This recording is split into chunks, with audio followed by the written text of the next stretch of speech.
welcome to the launch of the 2026 South African Automotive Reports. Thank you for joining us. Firstly, for all of you out there, please let us know where you're joining us from. Tell us in the comments, which is also where you can send us questions a bit later as we go.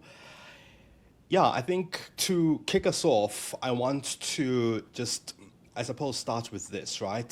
This is the second part of this report, the second time that we're releasing this report, second iteration as it were, and some of the things that we saw in 2025 have remained in 2026. There have been many changes. I mean, the industry is talking about a 17-year sales increase.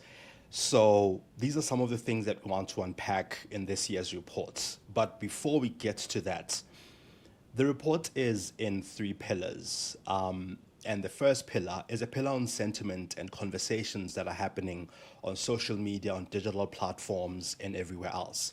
The second pillar is a pillar on share of search. So a lot of the time, a lot of us would talk about a brand or product, see it on X, see it on Facebook, see it on Instagram being reviewed, and then we'd probably go search for it if we're interested in it. So the share of search is another element that comes into it.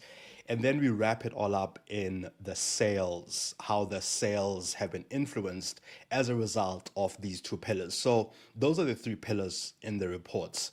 In terms of how the pillars really work together or what we've seen, the biggest thing that we've seen, especially in sentiment and conversations, is that while brands generated a lot of conversations, we saw a huge sales spike. There are some instances where some brands are not engaging as much, but they are getting the attention. In some instances, some brands are getting the attention and not engaging. So there's this sort of imbalance sometimes that we see in the markets. In terms of share of search, the biggest change that we've seen between 2025 and 2024 and 2025 data, because we use the previous year's data. So for 2026, we would have used data from 2025, January to December. So the big difference that we are seeing in share of search is that in 2024, while brands were owning the narrative, really leading in the conversations in search, one of the biggest changes this year is that we are seeing aggregators, news sites, and not brands themselves owning the message when people search. This is one of the things we want to unpack today. In terms of sales, of course, we are seeing a stronger link this year between what people are searching and when people are buying. So, as I mentioned, there was a 17-year sales spike last year, a rise that we haven't seen in the automotive sector since 2008. And of course, you can ask us all your questions as we go. And if you have a question for one of our panelists, please put it in the comments, type their name, and try to keep the questions short. Today is not one of those days where we are going to be reading long essays, but we will read them afterwards and answer your questions. But if the question is too long, we might not be able to address it this morning. So, without further ado, please welcome our esteemed panel. We've got Shannon Gahagan, the head of brand and marketing at OMODA, JAECOO, and iCAUR South Africa, where she leads a sort of multi-talented, high-performing team of marketers and salespeople that is really, really performing really well. And we want to unpack some of the insights this morning. We've also got Sam Ghisleni, head of marketing at Weelee, who will give us a lay of the land in terms of what's happening in the second-hand car market and what they are seeing between the new car space, which has grown, and the second-hand car market, where there's very little publicly available data that we can tap into. We've also got Jason Woosey, a digital journalist with IOL and a motoring journalist who has been at this for 20 years, who has been covering the automotive sector for more than 2 decades, seeing the changes, and he'll take us through some of the changes that he's also seeing and some of those insights. We've also got Sean Pearson, social lead at YOUKNOW Technologies, also a product owner and a brand watch specialist. So we got our data from Brandwatch, from Brandwatch, as well as from The Wolf, which is a proprietary tool developed by Roger Wilco. And it's these two together that give us that sort of picture in terms of sales. Sean, I'll start with you. Can you just give us a lay of the land, a sense, I suppose, from your end of what stood out in the latest data from a conversation and sentiment perspective? Yeah, thank you, Mongezi. It's an honor to be here. Yeah, I mean, there's a couple of call outs in the data that we saw compared to the previous reports. I think one of the main ones is the massive surge in mention volume that Cherry experienced, in the sort of 2025 mentions. I think we will also obviously touch on the fact that they did really well from a sales perspective as well. I think that the sort of Cherry example was a surge in over 500% of share of voice that actually, and you guys will see in the report, shot them to the top of overall mentions in comparison to all of the competitors as well, which is astonishing, right? It was heavily influenced and driven by influencer partnerships, specifically, most notably with someone named Ashley Ogle, and the campaign tag was "New Ride for Ashley Ogle," which really did dominate that volume.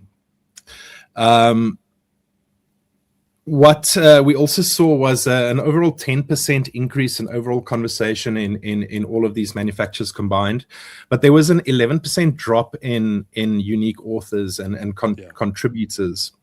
Which I also thought was quite interesting. And what that kind of signals to us is consumers aren't necessarily disengaging, but they're rather, it suggests a massive consolidation of attention around fewer, more highly visible brands, like the Cherry example. But there's also something we need to be a little bit careful of is there could be a bit of an influencer, what we could call an influencer distortion field, with that surge in Cherry mentions specifically on that Ashley Ogle campaign.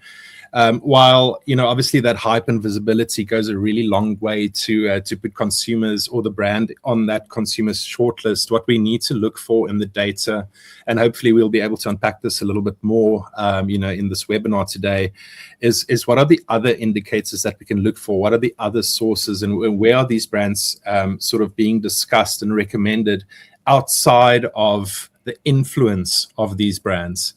And I think that's a very interesting topic for us to uncover. Shannon, very, very interesting findings as Sean takes us through. So something that we've been seeing throughout these reports, with this being the second one, is that once these conversations have happened, once these influencer campaigns have really, shot the lights out, over 92% of buyers will research online before visiting a dealership. So they'll look for this information to see if it's credible, if anybody else is referencing it. As a marketer in this space, how do you make sure that your brand is present early enough through this decision journey, through this decision making and search, so that it's part of that short list when a person is looking to buy? Yeah, great question, and some really very interesting things that Sean was mentioning now. Can't wait to get into the content creator section. But so the reality now is that the consideration journey starts long before a dealership visit.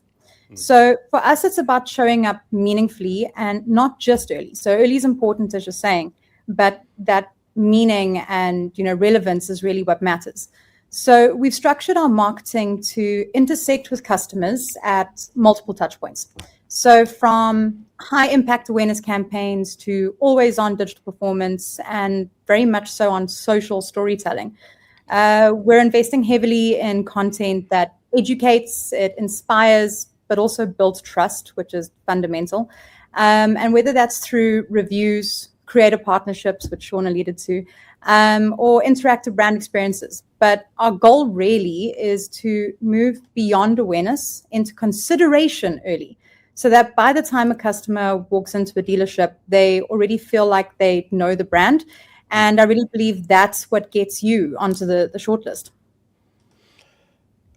Thanks for that, Shannon. I think those are really great points. I think leading to my next question to you, Jason. I mean, we are seeing the investment in influencer marketing and communication. We are seeing a lot of investment going into the search and share of search.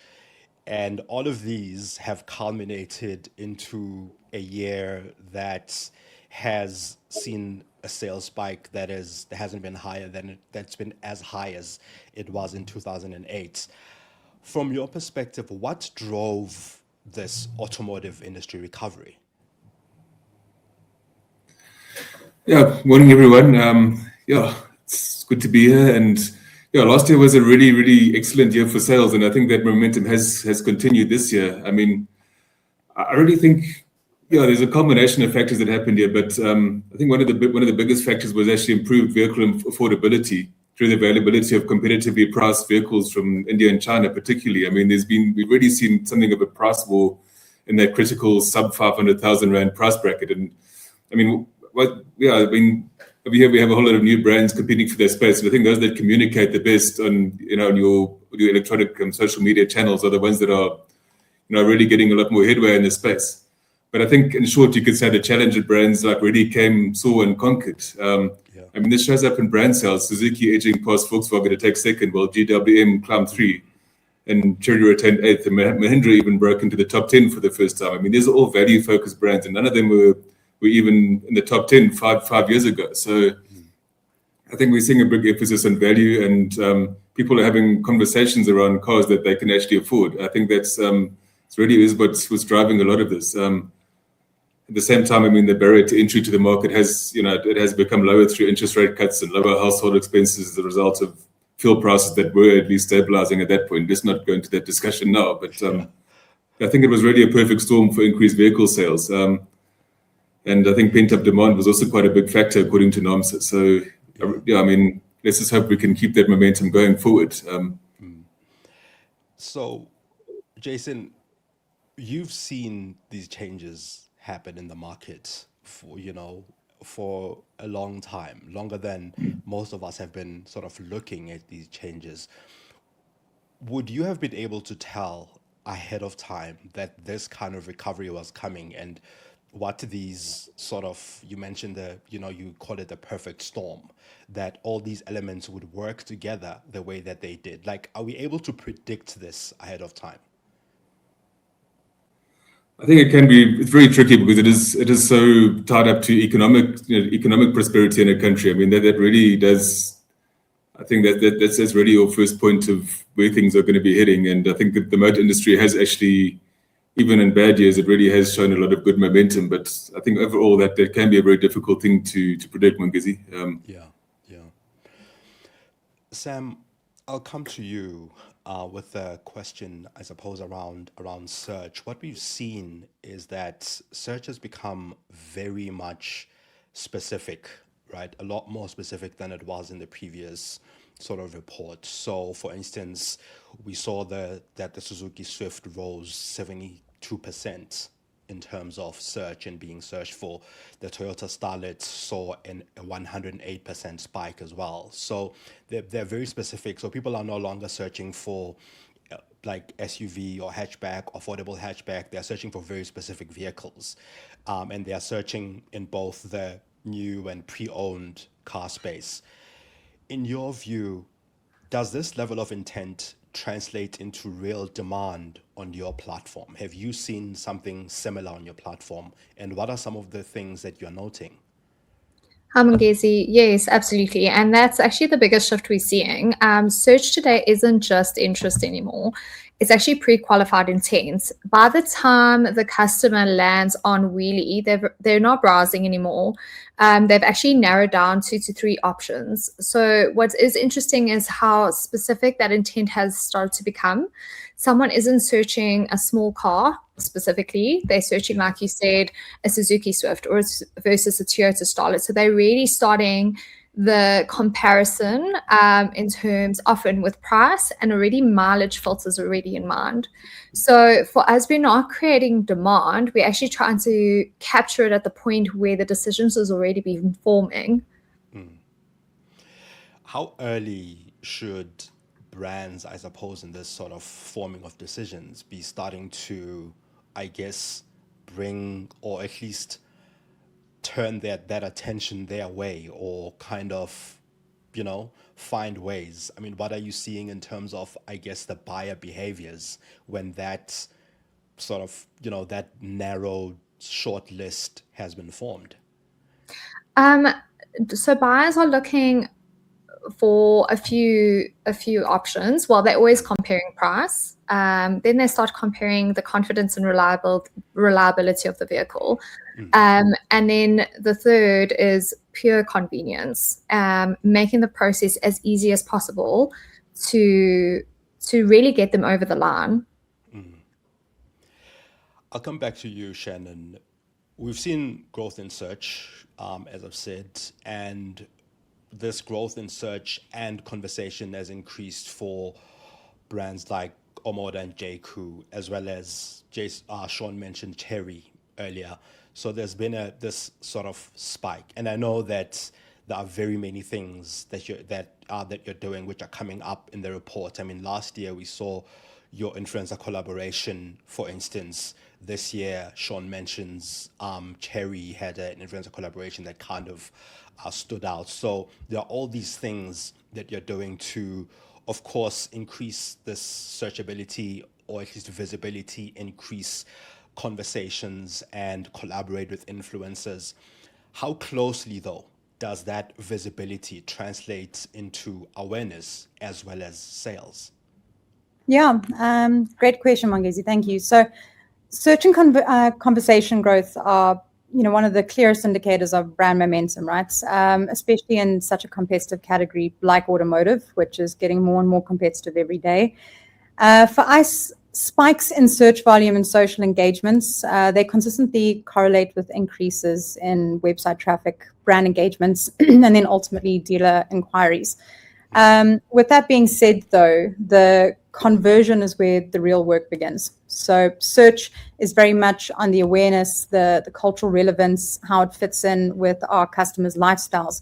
Because at the end of the day, South Africans aren't just looking for a car that takes them from point A to B.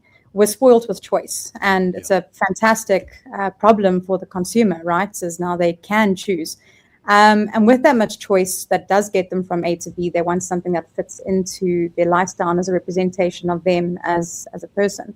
So with the search, that said, conversion is where the real work begins, as I mentioned, and we focus on ensuring that every touch point, so from digital platforms all the way to the showroom experience, but all of it is optimized to turn that interest into action. So when the funnel is working cohesively and everything is telling a similar story and giving the customers what they're wanting for their lifestyles, visibility then becomes a very powerful driver for both the awareness, but then ultimately for sales. Yeah, great points. And I think because OMODA, as I've said, has done a lot with this influencer marketing specifically, and what we've kind of seen is that challenger brands are doing a lot with influencers and that kind of marketing, whereas legacy brands are doing it to a lesser extent, that sort of thing. Do you think that, for instance, for challenger brands, this visibility, which turns into sales, also is something that needs to be nurtured? And how do you nurture it over time? Because people will upgrade their car 6, 12, 18 months after they start seeing this. How do you keep that? How do you remain top of mind for them over that long? Yeah, challenger brands, we are doing something a little different. It's like I was saying, there's so much choice out there for customers at the moment. And, at a time there was a lack of trust of consumers to try something new. The product was good, the pricing was attractive, but South Africans are very discerning, right? They want to know that where they're putting their hard-earned money is something that is going to give them value in their lives. So brand equity is incredibly important. It's, to hold a brand's value, both like saying financially and perception, resale value is ultimately a reflection of trust as well. And for a newer brand, a few things need to be true. So as mentioned, the product has to be competitive and reliable. The ownership experience needs to be seamless. There must be confidence in the long-term support, so parts availability, servicing, dealer network strength. But equally important is that brand perception. If a brand continues to invest in its visibility, its customer experience, and the storytelling I was talking about earlier, it really reinforces the desirability for the customers, but also then beyond the first owner to the second owners and thereon. I think when those fundamentals are in place, the value definitely holds, both financially, which will impact its resale value, but also how the brand is perceived over time. And challenger brands need to just continue with that brand visibility and transparency about what we're offering, not just from the first product, but all the way through the customer journey.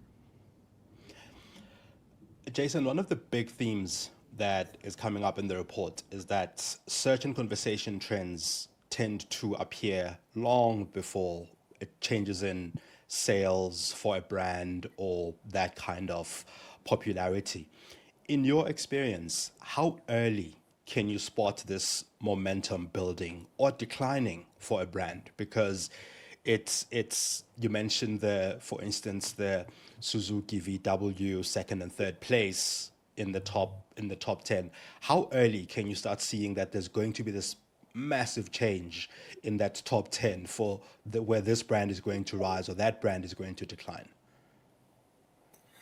Good question, Mongezi. So one thing I find very interesting about that report, it seems that brands that are rising or declining often show movement in search trends before sales. I mean, if you look at Suzuki's example, 72% increase in search growth, and you've just seen how sales of the Swift have really exploded in the last 2 years, especially since the latest model was launched. But on the other hand, I think sometimes you can also see a decline that starts with uncertainty in conversation. I mean, I think the first sign of decline is really in sales. It's actually there's a gradual erosion of presence in search and conversation. Like I think you can even see it sometimes a year or two early. I mean, for instance, brands such as Nissan and Renault have seen some negative discourse in the last few years with restructuring activities and those kinds of unfortunate things, and that is likely to have been a factor in their sales decline. However, I think the real competitive decline starts with uncompetitive pricing, and this is something that people talk about a lot online these days. I mean, if you look at brands such as Honda, Mazda, even to a lesser degree Kia, I mean, they have seen a sales decline in the last few years, and I think this definitely does tie in with online conversations because people are talking about these vehicles and how their pricing is no longer competitive compared to some of the new challenger brands. And I think conversely, those brands who are pricing on point are getting a lot more positive attention in these online conversations. There's something else that we noticed, Jason, in this, which again, it surprised me, I suppose, when I noticed it.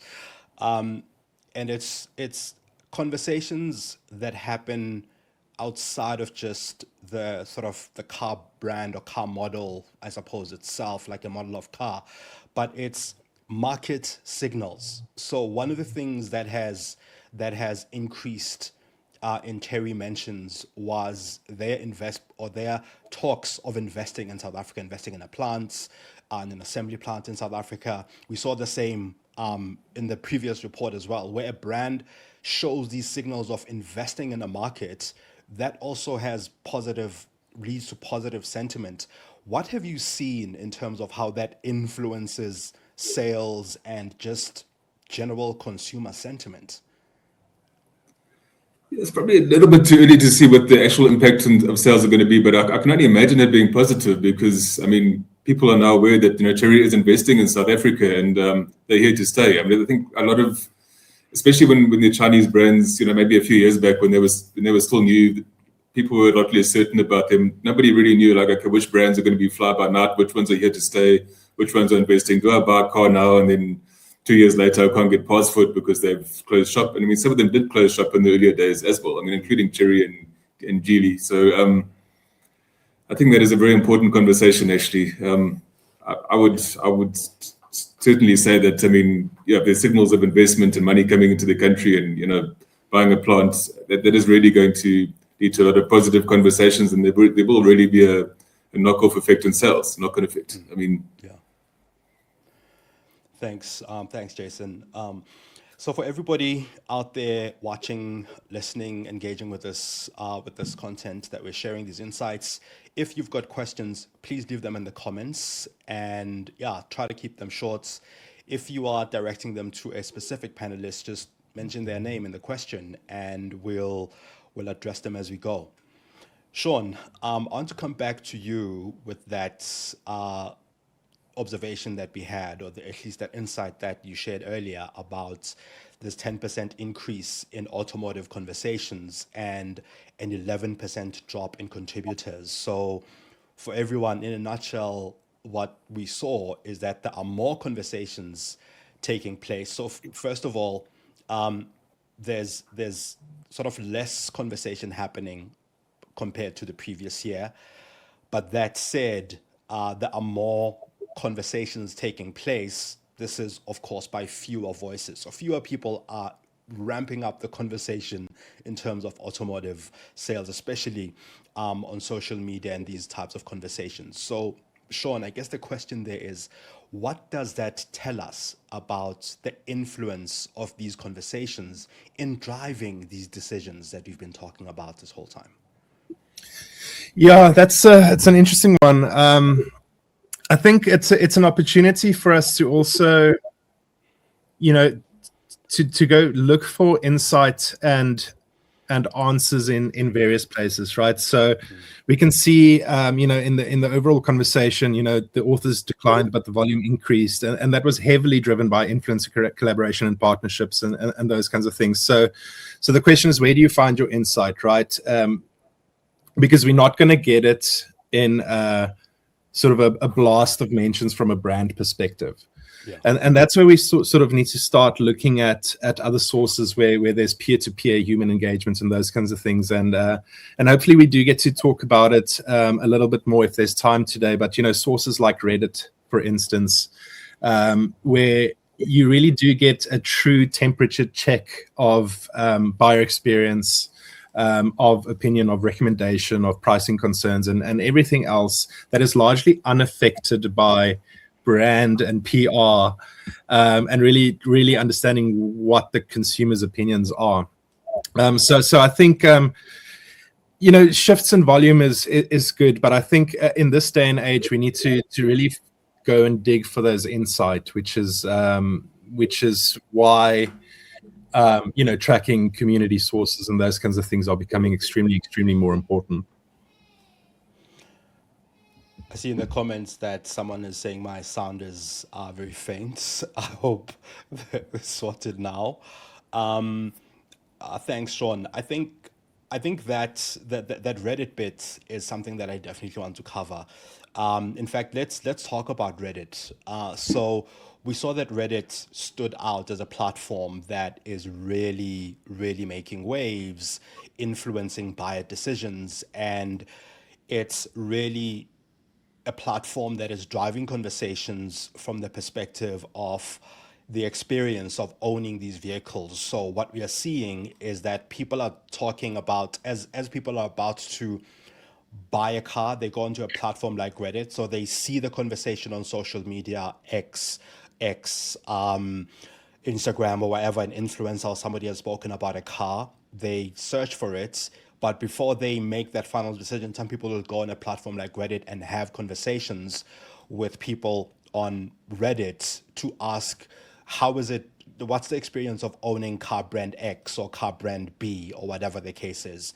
And Reddit is one of these platforms. So I guess, Sean, since you sort of took us down that route, is that a platform, or are those types of the types of platforms that firstly brands are visible in, should be visible in, or is it a sort of sit back, listen to the signals, and alter your strategy as you see what people are talking about?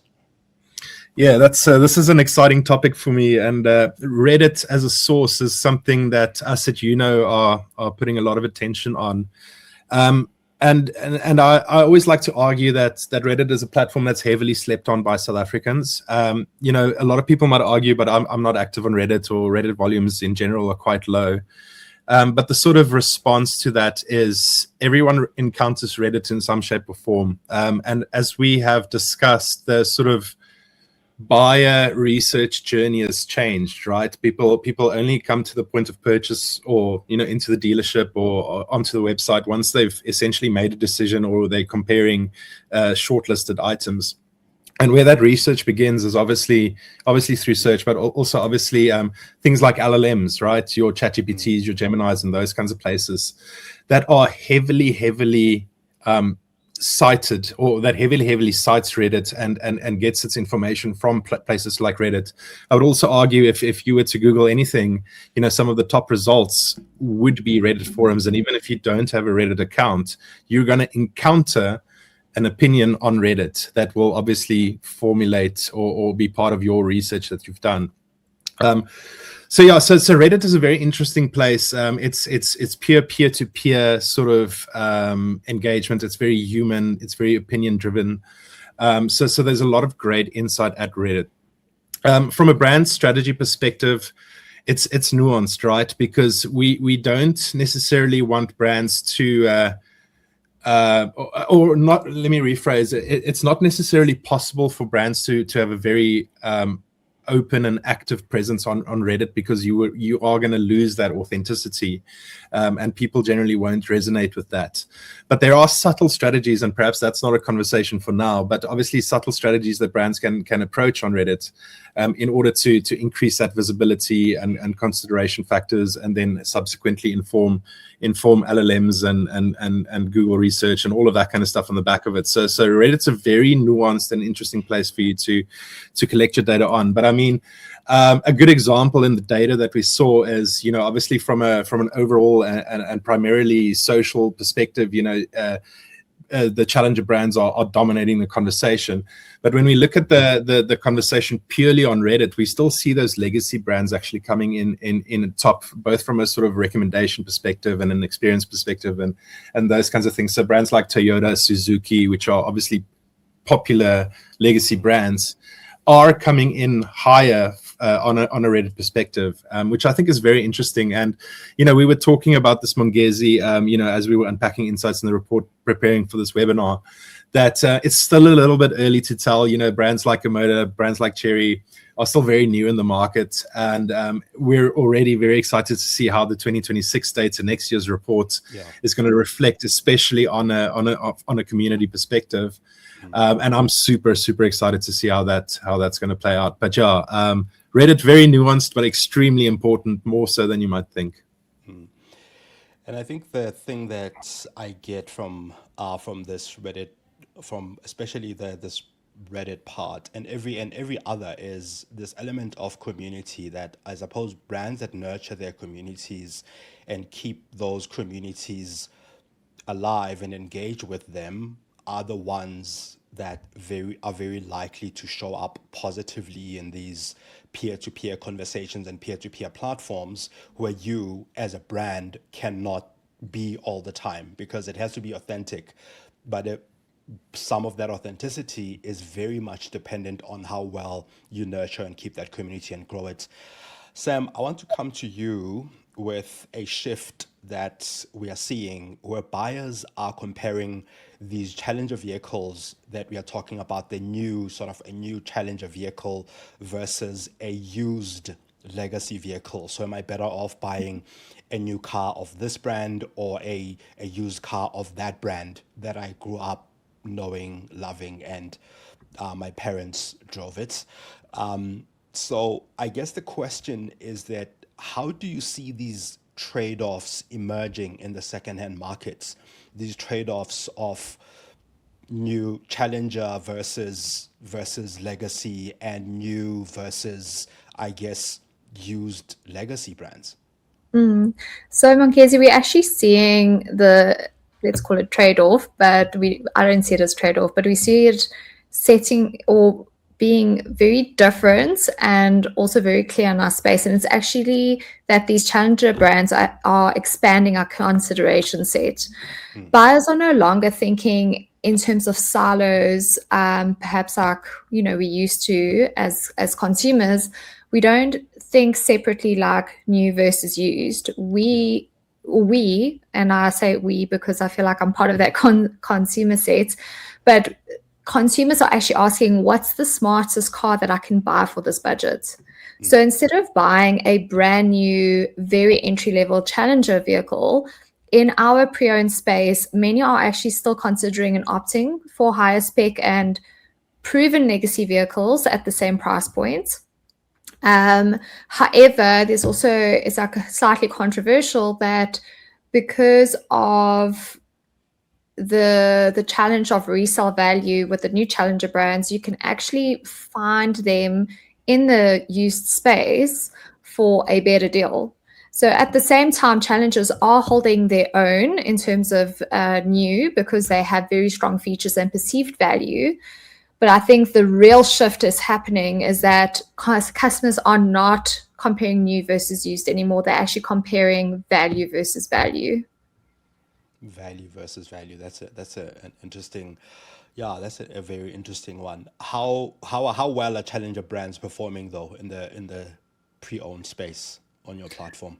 Yeah, so they're entering our space quite quickly. And you alluded to this earlier that customers are actually upgrading and changing their cars a lot sooner than I think traditional purchasing behavior or ownership was. I think generally we have this perception that customers will keep their cars for like at least 5 years. Now that there's this constant change or upgrading or need to upgrade, the challenger brands are actually entering our market quite quickly, quicker than what we actually thought initially. And it's been quite interesting. I and my team know this about me. As soon as there's a challenger brand that lands on our floor, I'm probably one of the first to test drive it because I enjoy it. Yeah. So it's like we're already seeing very new challenger brands or specific models already enter our floor. But I can definitely confirm they also get sold extremely quickly. Jason, as a build, on these points that Sam makes, challenger brands are really growing aggressively in both visibility and sales. We're seeing this quite a lot. You mentioned it about the top 10 as well. In your experience from following and reporting on the industry for over 20 years, what separates automotive brands that sustain this momentum, this visibility from ones that fall away? You mentioned some brands that have been in the market, got out of the market and returned. What helps some of these brands, in your view, sustain that momentum or fall away? So I'd say that, the ones that manage to sustain their growth are the brands that actually manage to convert the visibility into the actual ownership experience. I think the early hype is not necessarily enough. Sustained growth actually comes from real world ownership validation, and those conversations really just take place over the longer term. But I think in the more modern context, ultimately it's not about those who are most visible. It's about those who are actually present and credible, like every step of the buying decision. And influencer-led campaigns certainly do create attention spikes, as we saw with Cherry last year. I think that had a very big impact on their growth in search. But I think brands on a sustainable growth path are also those that offer product consistency, the correct after-sales support, and continued conversation presence. Because people are ultimately going to be having a lot of conversations about these things. And so the winners, in my opinion, are not necessarily the loudest brands. They're the ones that are the most consistently present across the whole journey of deciding what car to buy and having the right specifications available at the right time. And so it's both in how they market themselves and also like what they are consistently delivering at a dealership level, I'd say. For everyone watching and contributing to the conversation, thank you so much for joining us. To get some of the findings that we're discussing now, the report will be available for download after this conversation.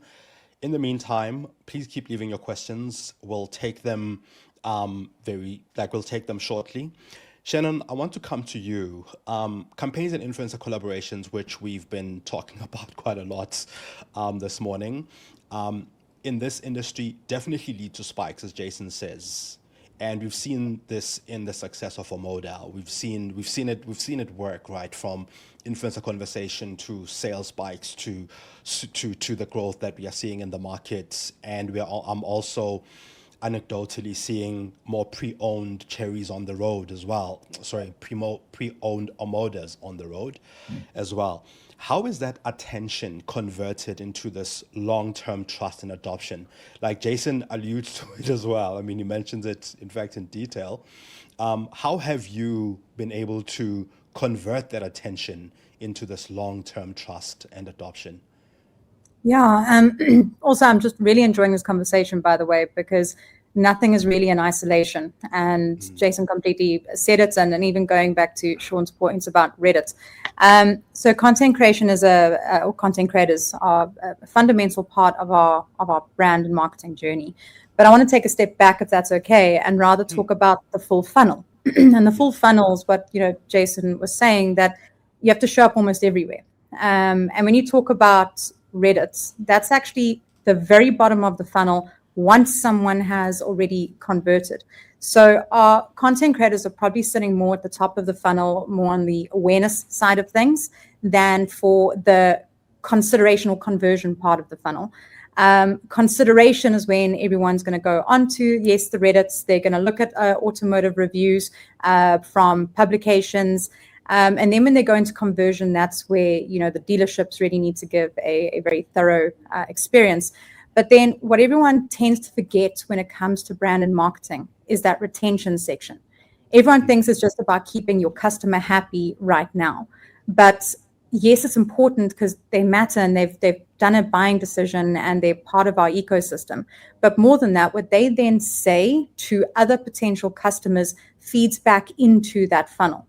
And that's where Reddit, going to what Sean was saying, where I think brands could probably get more involved is by looking after your customers, making sure that their customer experience is optimal, that services, parts availability, all of that will come in and then therefore influence your decisions. Talking more, because your question was about the content creators. It's a very fine line by coming across as ingenuine. So where I think that we succeeded with OMODA and JAECOO is that our collaborations were very much authentic. These partners that we had brought on wanted to be a part of the brand. They almost picked us, not just us picking them.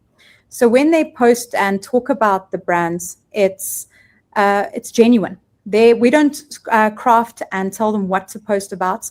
They live with the cars and they're posting their experiences. Also, they have a lot of trust from their followers. So that then comes, back in. So I'm giving quite a long answer here, but our creator collaborations, they're reflecting a genuine ownership experience because they have those cars long term. I can tell you that a lot of these creators, they're big enough that they don't necessarily need us.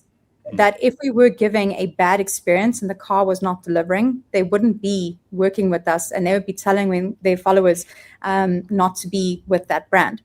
So, yeah, I think it's pretty much in a nutshell, it's consistency and delivering at every single part of that customer's journey. Yeah. Sean, just to build on that, in terms of, both ends, I suppose, of the spectrum, or both ends of the funnel, as it were, we see a huge spike, I suppose, for brands, not just in the automotive sector, but everywhere, when there's a new model, a new thing, a shiny thing to kind of talk about, where there's influencers and there's all of this. And we see that a lot less at the bottom of the funnel when people own the product, they own the model, they own the brand, where brands tend to be less active. What are you seeing in terms of, I suppose, the data and insights, not just in the automotive sector, about some of the best practices to kind of maintain at both ends, at both the ownership and trust, as well as the new launch, new conversation end? Yeah, I mean, yeah, that's a broad question, you know, across industry. I guess it's very nuanced. But I think it's the matter. It's a question of sort of what kind of signals to look for, you know, between sort of overall sentiment and hype, and then going into actual consideration. And we got to kind of, you know, look a lot more holistically. And I think this is something we've been talking about this entire session. And you know, looking past the vanity metrics and apply that ownership test, as Jason also alluded on, I think a little bit earlier on. You know, challenger brands are coming to the market with you know, very exciting offerings, and highly competitive prices and those kinds of things. But you know, that sort of positioning can generate early optimism, but the true sort of test lies in that lived ownership experience. And yeah, essentially just looking for, you know, long-term segmented signals, right? We want to look at the, you know, we touched on Cherry's investments into the country from a manufacturing perspective. I think that was, you know, received extremely well by South Africans. I mean, I'm actually coming to you from East London, just a stone's throw away from the East London manufacturing plant for Mercedes-Benz. And the overall impact that has on the community is so tangible. And I think South Africans, especially in this kind of economy that we live in, extremely value that. And that obviously plays such a big role in cementing a brand as a legacy brand in the country. You know, it's that long-term commitment to the country. And again, this is something I think most of the panelists today have already alluded to. But I think it's not just looking at vanity metrics, not just looking at reach and engagement, but it's really looking at nuanced conversations, where they're happening, and you know, what people are talking about, which I think is yeah, the course of the day. Yeah. Sam, before we take questions from the floor, I'll come to you. So one of the things that we are seeing is that as more newer car brands enter this, you know, the second-hand car market space, we see a different kind of conversation starting to take shape. And this is a conversation around, I suppose, the scrutiny around the cars, around, you know, the quality and all of these types of conversations, which you don't see as much of in the sort of new car space, because if you like a car, you tend to just, you know, you like it and you look for that information out there. What are you seeing in terms of resale confidence and buyer trust? Because this trust factor is a big one. And I think you mentioned earlier that, you know, a lot of the challenger brands come into the second-hand market very earlier than you thought they would. What are you seeing in terms of the trust? What are some of the common sort of conversations or questions that are coming up that point to confidence and trust in these newer challenger brands? Thanks, Monks. This is a really interesting question because, like I said, as more challenger brands are entering into I love calling it a pre-loved market and not always just the second-hand car space, but into the used market, buyers are naturally applying more scrutiny. And purely it's just because that there isn't decades of resale data or brand familiarity to rely on, which I know Shannon has also mentioned as a bit of a challenge in the newer brands. So trust is shifting, and customers are no longer they're not in the space of asking, do I trust this specific brand? They are starting to ask things like, do I trust this car? Yeah. And then aftermarket parts availability is always a big one. Do they trust the deal and the process that they're going through? So at Weelee specifically, we focus a lot on always sharing transparent pricing, certified condition reports, and then creating platform credibility. And this is what's becoming actually more important than a specific badge itself. So what we're seeing is when you remove uncertainty from any process, buyers start becoming far more open, even to brands that they actually wouldn't have considered before. We'll take questions now from the floor. I'll take one question because there is one that kind of sticks out. And it's a question by Samantha Payne. And she's asking, what is the main culturally relevant lifestyle need for South Africans in automotive? I'll start with you, Shannon, and then Jason. What is the main culturally relevant lifestyle need for South Africans in automotive? Yeah, thank you, Samantha. I actually saw your question come through because I mentioned earlier about how, brands, especially challenger brands, but they need to be culturally relevant. When I say that is, if you look at traditional marketing in the automotive space, it's been very much globally led.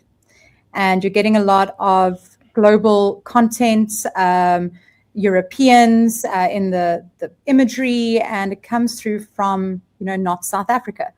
And if we're wanting to build trust, the first place you need to start is by being South African and talking South African. So our communications need to reflect exactly those lifestyles that our buyers are going to be having. Talking about things like load shedding or, how the petrol prices are impacting South Africans. That's a very real conversation happening right now, but also how we live our lives. We don't buy vehicles according to necessarily how Europeans necessarily buy cars. We look at how that fits into our lifestyle. I saw somewhere someone had said potholes. That's something that, South Africans dodging taxis.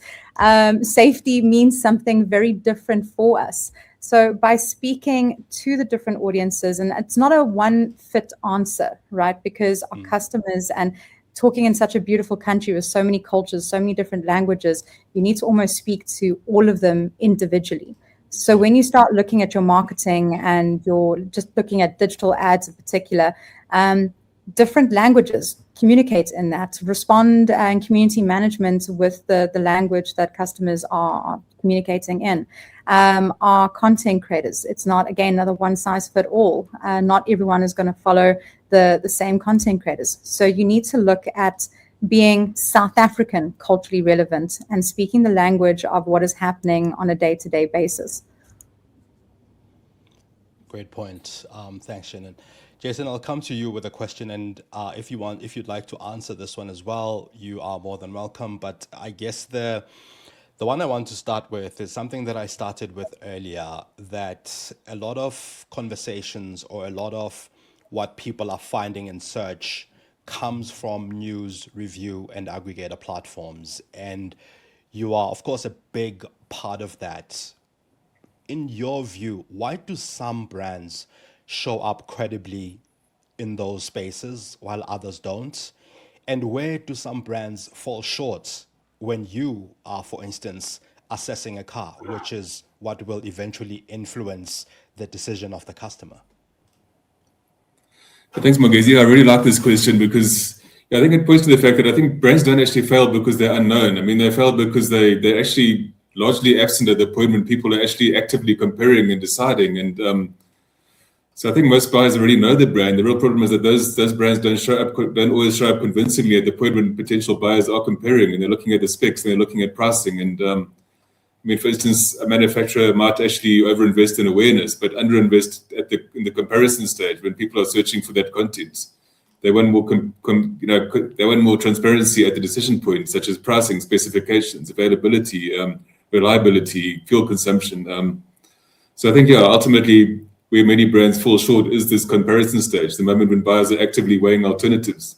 That's when they need clear, structured, accessible information, maybe not only from the OEMs themselves, but I mean, also from the media and all the content creators. I mean, so this is where, a lot of the successful brands are those that are really getting their vehicles out there to all the, as they call them these days, thought leaders and, influencers and journalists, the more traditional media as well. And, just getting the information out there, getting, exposure to their products. Because this really influences the actual comparison stage, because there is always that stage when, people are going to sit there and they're going to count rands and cents. They're going to consider like what vehicles are actually most suits their needs. And I think Sharon hit the nail on the head with her answer about, the need to actually just make things more relevant to South Africans, speak to their needs. I mean, they need a vehicle that can go over potholes. They need a vehicle that's South Africans like vehicles that have a good sound system, and sunroofs are like the most, it's actually the most popular option on Volkswagens. It's just South Africans' ultimate needs are and wants are different to those of customers in Europe or the US, for instance. And but I mean, the bottom line is just, the manufacturers just need to be present when, that critical decision-making process. They need to make sure that all the information is out there and that those conversations are being had, Yeah. So Jason, lastly, in closing, looking ahead with so much competition out there, so many new entrants in the automotive space, what do you think will define the brands that win over the next 5 years in the automotive sector? So like I said, I think it's those that just manage to show up at every point at every conversation point in the buying decision, that those that actually manage to also translate that conversation into a tangible experience. They're just like Sharon was touching on earlier, just making sure that all those checks are balanced, like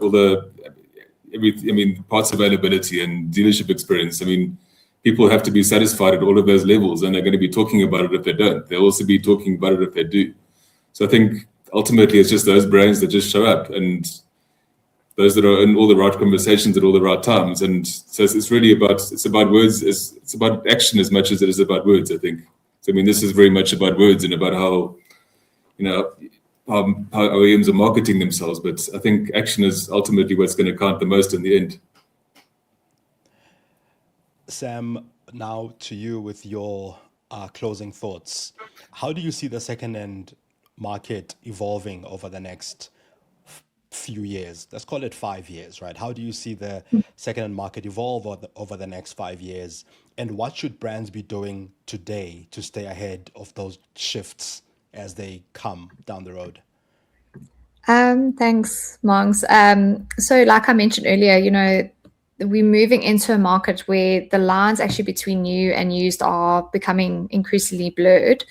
And it is also because of more challenger brands entering the used car space. There's a lot more cross shopping between segments, so segments of cars, and also more digitally led decision-making processes that take place. Like Shannon said, like earlier, everything, and I think everyone on this chat can agree to, everything actually starts digitally. It always starts with like the search online.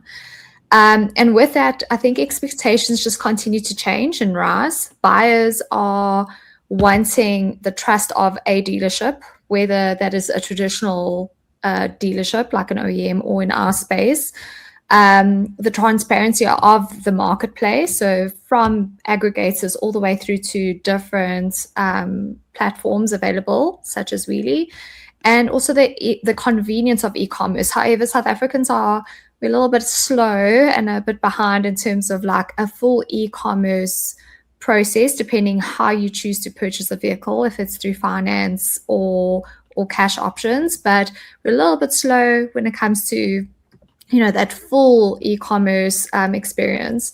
However, for brands, I think the opportunity is to show up earlier in the journey. So in search, in comparison, in spaces where decisions are actually being made. To close off, I think the reality is that the decision is no longer happening actually at the dealership, which we've all touched on. It's actually happening way long before that. Shannon, what do you think challenger brands need to get right over the next 2 to 3 years to move from this momentum that's already been built and still building into long-term market leadership? I think we spoke about, I suppose, all the signals, the influencer marketing, being visible and available at all sort of parts of the funnel, and also being there when people are talking about you. And of course, the second-hand car space. What do you think challenger brands should be getting right today to maintain and build on this momentum to then have that market leadership? Yeah, I think it's more than just a marketing task. Challenger brands have really proven that we can capture attention, we can drive consideration, but sustaining that over long term, there's been definite value with what the cars are providing, as I think Jason mentioned earlier, with the whole, cars coming in from China and India really pushing and changing that landscape quite a bit. But South Africans are still very much needing more than just the bells and whistles on the car. They need that long-term assurance. So I think, by sustaining, operational excellence, so considering consistent product quality, our products need to stay as good quality as they are, but also improve. Strong residual values, robust after sales, I think, a very reliable, supply chain there. But I think what's very important, though, is it's about building enduring brand equity. It means that we need to move beyond being just a new alternative to becoming a brand that people actively choose and recommend. I think when you can deliver both the commercial strength as well as the emotional connection, that's when I think the true leadership and long-term value will really start to take shape. Thank you. Sean, I left the easiest one for you. Okay, so if you had to give brands one priority based on what you are seeing in the data, what should they focus on right now? Yeah, it's interesting. The ultimate priority for brands, in my opinion, is to avoid treating these engagement metrics, these social metrics and search intent and sales data as isolated silos, and instead focus on deep, disciplined integration. We're seeing a really interesting dynamic in the market where legacy brands have foundational trust, but they need to figure out how to remain visible. And the challenger brands generate massive excitement, but they still need to prove that long-term trust and durability, and so forth. So for a brand to succeed, I think they definitely need to align digital visibility, influencer hype, and actual search intent, and then validate it all by tracking that unskewed, community-driven conversations on platforms like Reddit. So yeah, integration, I think, is the key priority. Awesome, thanks, Sean. Before I close, I guess there's a question that came in from Kyle, so I want to address this one quickly. So Kyle is asking, for the entire panel, what are the main customer concerns around EV offering, price range, charging, resale value, and how does the company gather customer feedback to turn that into EV product or service improvement? So Kyle, we were at pains to find really enough EV conversations happening in the South African market to be able to report credibly on that. So we talk about EVs a lot in the conversations that we're having, like here, but actually in the grand scheme of things at scale, people are not talking a lot about EVs. Yes, the concerns are the charging. We have all these concerns about charging, about resale, about some of these EVs being tested sufficiently in the market, but not enough people are talking about EVs in the market. If anything, people are talking more about hybrid vehicles than EVs. That's what we are kind of seeing. And also, they're talking about some of these challenger brands. They're talking about, yes, things like fuel consumption and all of that, but not so much about EVs and showing real interest in EVs and having enough conversations for us to be able to say, this is that direction people are going, or that's the direction people are going. So it doesn't feature actually in the reports because of that. And we were also, I was also looking forward to seeing what people are saying. So in closing, thank you so much for joining us today for this conversation. And I think there's a lot to take away from that. Integration is a big one. I guess being relevant, culturally relevant, is another one. Showing up where people are searching, showing up when people are talking, being able to give that information. And one that I guess I take away quite a lot is actions speak louder than words. Excuse me. You can have all of these campaigns, but your actions are what are going to differentiate you in the market. we are seeing that, while we didn't talk about it much, we are seeing that generative engine optimization has become more significant as a search and decision driver over time. And that in this space, the automotive brands that will take the leads are the ones that will find effective ways of being recommended both by generative engines and LLMs, while appearing to people in ways that are authentic through reviews, through aggregators, and through some of these conversations that people are having. And with that, thanks to our panel for all your insights, for everything that you've shared and making the time to join us this morning.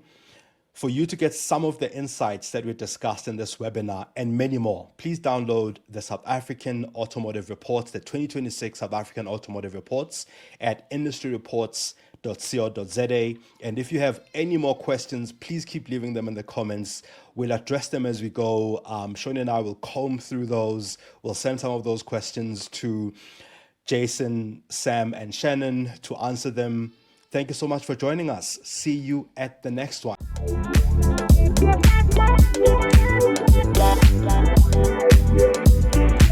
Yeah.